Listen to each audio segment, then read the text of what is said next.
Hassan Nduga awo wenyini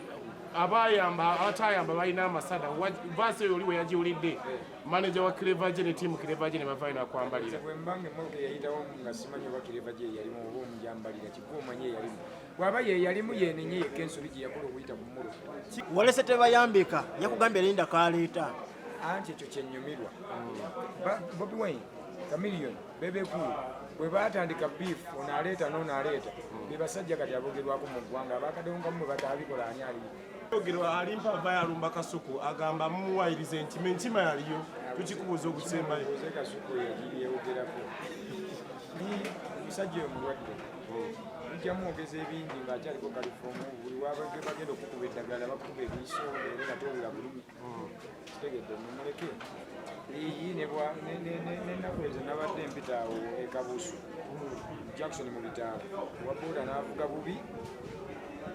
taxi ngejja ebitaala bikutta ababuuda bo tebasiba bagenda bugenzi ne taxi nebakuba abantu basatu naye era ffe twabaddewo awo lwakuba nti ffe tetuli bakamera gwate tuli bakubiri era mujje mulabeera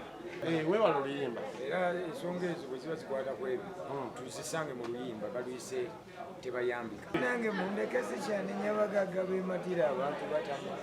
Tebayambika bwe nayigiriza eddagala wafunyemu olungu bangu batekakana nsamba maama fiina bawonya akazibu bamwogerako mbu agabira mu kamera aswaza kulannamabe yawonya ensenke bebamugeyengula ng'omuyita omuzibu olutalo gwe yawonya ekyakyate yeyadda ku mukyala we wakasoma empapula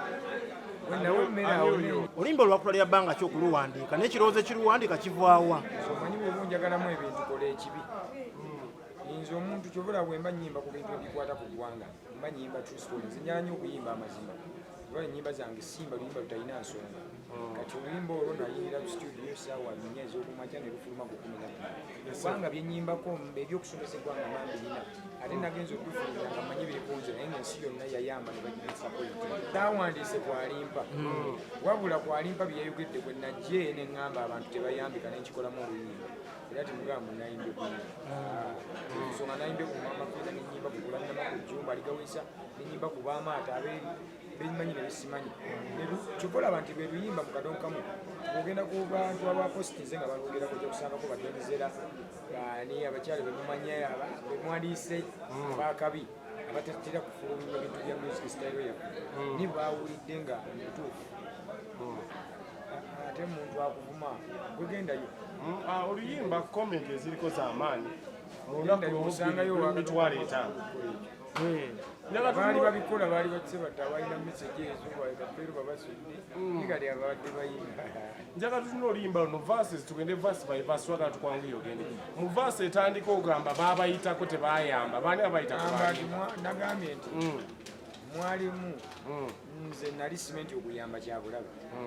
era nga mmanyi abagagga babatima naye nkizudde baba baakoowa abantu neŋŋamba nze namukuyamba sabadde musiru nali nnyamba abantu babeera abalamu muruka mmeka ezaabayitako mwali n'ezabannamwe bwemunywa essada abo bemmanyi kati bwe namaze ne ŋŋamba nti Alimpa wandisiimye kubanga natoba okutuusa mu ddwaliro mamafiina gye yakusanga azikuwe kitegedde ne ŋŋamba ekirala gamba ne famire yo otongoza omululu kubanga ye si mubi naye bali abaalo abaemidunganiro lwa ssente be bamwogeza ebibi kitegedde ate nga nabo bagamba gwe mululu andi kati bo bamanyi nti nze kati gwe gopima endabika yange embeera zange nebyenkola nopima n'abayogera namwe olaba ani alankinga sente Hassan Nduga awo wenyini abayamba abatayamba balina amasada vasi oli we yagiwulidde manager wa Clever ne team Clever ne bavaina kwambalira bwembange moke yayitawo nga simanyi oba Clever yalimu oba omujambalira kikuumanye yalimu bwaba yalimu yenenye yekensobi gye yakola okuyita ku mmulu kigambibwa okuba bakuyambako mu kuyamba Alimpa nze saabalaba kuba nze mpozi bayamba byasigalira ebyaliwo mu mazzi ttiimu ya Clever tewagirabako saabalabako nze Clever mubuuzi bwaba takozesa emyaka nga emmotoka eyatwala abantu we yali eri wabaga manager gwe batwala ne bennaleka ku kkubo nze nabaleka ku kkubo nentwala abalwadde kati obuuza nze atagituulamu tweyogere Hassan Nduga omuliro nga mungi omuliro si mungi kati nze ng'omuyimbi n'omuyimbi Alimpa baluganda tuba bantu abanyumba emu music naye kati omuntu bwavaayo aba tategeera bavayo ne bamwogeza ebifo ate ne baagala bamanyire nange balinyireko okitegedde kyokula banagambye emboozi ezo ngenda zikomya nemiteeka mu biyimba abantu buli omu abifuna tinaatalina intaneti kulaba byammwe bwawulira emasaka nga lukubakambuwaayo nange nalyamba gundi nemusikira kyepati olwagimwa teyansasula nange yange tebayambika vidiyo yaddi efulumanca saawa nga musanvu ez'emisana tutunulire oluyimba luno ebigambo byogerwa Alimpa avaayo alumba Kasuku agamba mumuwayiriza Enkima Enkima yaliyo tukikubuuza okusembayo Kasuku yagiryewogerako twayogeddeko n'Alimpa n'agamba talina Nkima ne bw'aba yagirina musango wetolunda embwa ab'embizi tebaliyo naye aleka yazima kulunda Nkima oza lwaki ajja ewakana nga tabasinga bamulumiriza nti agirina omanyi omusajja oyo mulwadde bijamwogeza ebingi ng'akyaliko kalifomu buli bagenda okukuba eddagala bakuba ebiiso era nga towula bulumi kitegedde mumuleke Hassan Nduga bakuwayiriza nti wali amabugo batuufu bakyamu bw'aba yafa amabugo nagalya bw'aba teyafa sina kyennaye ate sente zigambye okubeeza eza Lady Grace gye tugamba amabugo gali amabugo abo bo mbaagala nnyo bwagazi balabika engeri gye twali ekiro nga manye omuntu abawagizi abo ababeera mu byalo kubaako abazze nga bazze kulya mmere nekubaako abazze nga balumiddwa ekyo ekiriwo nekubaako abazze nga bazze kuteeka bawala ku mikolo egyo nekubaako abazze nga yanoonya waayogerera ku Ndugga n'abula so kati sikyalina budde bwebyo ndi musajja alina ebyokukolera eggwanga tukula bunsanze ku ofiisi z'abamusaayi bwa ggwanga balwanirizi ba ggwanga kalowoozo ki era kikyowa Alimpa kuba ebigambo bibadde bingi nga tannabakuwa kalowoozo onoddamu okuyamba iyi nenaku ezo nabadde mpitaawo ekabuusu Jackson mu bitaala wabuuda n'avuga bubi takisi ngejja ebitaala bikutta ababuuda bo tebasiba bagenda bugenzi takisi nebakuba abantu basatu naye era ffe twabaddewo awo lwakuba nti ffe tetuli bakamera gwate tuli bakubiri era mujje mulabeera tutwadde mu kuyambayamba abantu naku nga bbiri eziisa ekiro obaka kibowa Alimpa ku kitanda gyali ne Mama Fiina tebaddamu mwogeza agenderere abantu abamutuuzaamu kamera agenderere n'abantu abamuwaawo ebigambo kubanga eri essaawa zino eyafuna ekyokulya ku lwalimpa okufuna obuzibu ngeri yafunamu kyakulya omanye ebizibu bijja n'essanyu oyinza okufuna obuzibu oli ku kitanda nga balina okubasolooza kati agenderere ate amanye tufe ng'abayimbi tetumuyinaako buzibu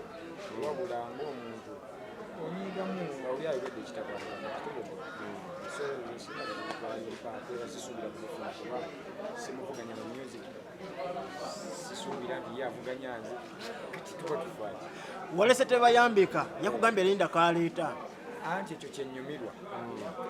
Bobi Wine Chameleone bebekulu bwe baatandika beef ono aleeta n'ono aleeta be basajja kati abogerwako mu ggwanga abakadongamu bwe bataabikola ani aliyo naye Kafeero ne basudde Kafeero bwe yaleetanga basudde aleeta nga ne Sebatta aleeta eyo regimu nayo yaliwo abasajja bakabi naye kati omulembe gwaffe oli bwawulira nga wayimbye ekirungi mu kifo ky'okunoonyayo ekyazzaako mubeere mu kisaawa anoonya kuvuma kwogera ebyo kyovula babamu bagudde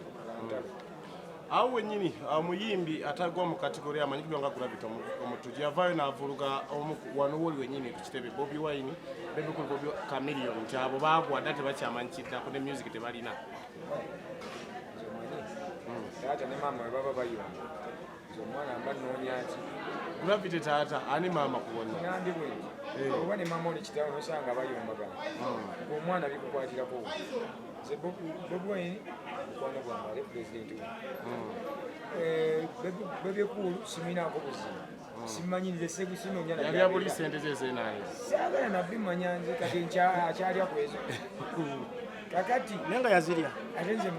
bikyankwata kuba yazirya ye yazinonayo nze manyi gye yazidde kakati Chameleone mukwano gwange okitegedde